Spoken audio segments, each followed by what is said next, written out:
All right. Well, back with Dr. Beck. Dr. Beck, lots of people go to a podiatrist for heel pain. And I have heard that physical therapists and some type of muscle and nerve conditions are very much, can work with that too. Shed some light on.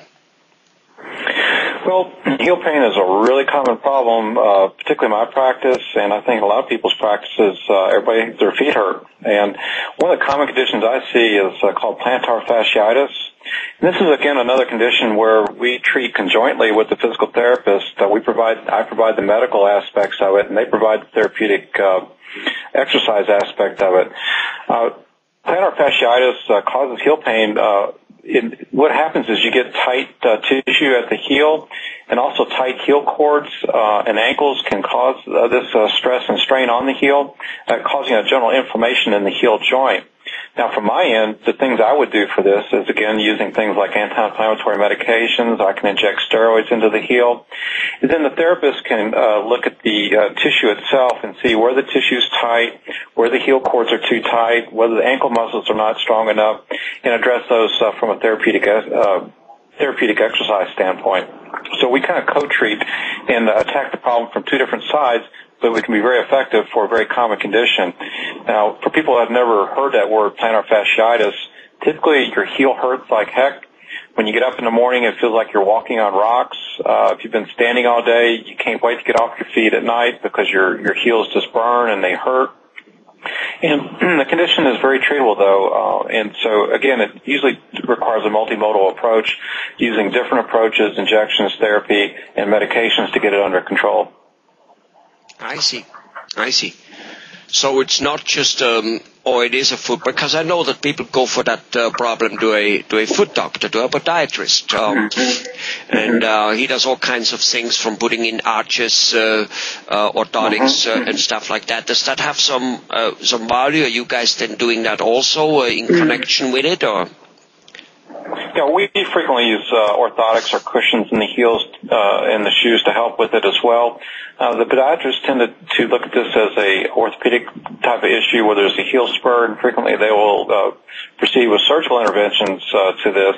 And again, we're a non-surgical specialty, so we're approaching this from a non-surgical standpoint, trying to help you avoid going under the knife for this condition. Oh, okay. So that's where a big difference coming. Again, if for some reason what a physical therapist does, or injecting some hormones and stuff like that, which you then do, if that combination doesn't work, there still always is the knife, but go and figure out the other first. Where if you go to a person who that's how he has learned to fix it with the knife, then that will be his first approach. Yeah, there's no saying if all you have is a hammer, the whole world looks like a nail, and sometimes, that is the first approach people have. But I would like to say that, we do work very closely with our podiatrist colleagues, and it's never, for most of these conditions, it doesn't hurt to try a lot of things first before you look at surgery. And so if what we're doing doesn't work, then we can always send you to the podiatrist, and I do that frequently. We work with the podiatrist in cases sometimes people do need surgery, but there's a lot of things you can try first before you do go under the knife.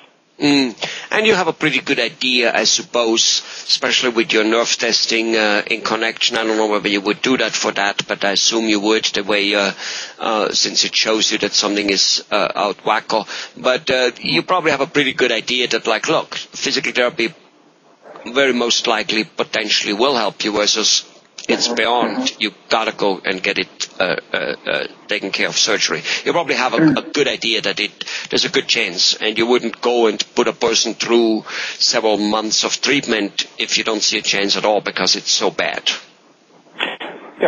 I think for most musculoskeletal conditions, a trial of therapy and conservative care is usually warranted. And I think your point is really good. We usually know it's pretty obvious when you got an obvious surgical problem. Again, a tendon's ruptured, you got a broken bone, something's unstable. You know that needs to go on and see a surgeon. And we don't fiddle around and do things such as physical therapy when we really think you need to be on seeing a surgeon and possibly undergoing a surgical procedure. Okay. All right. Well, thanks a lot again.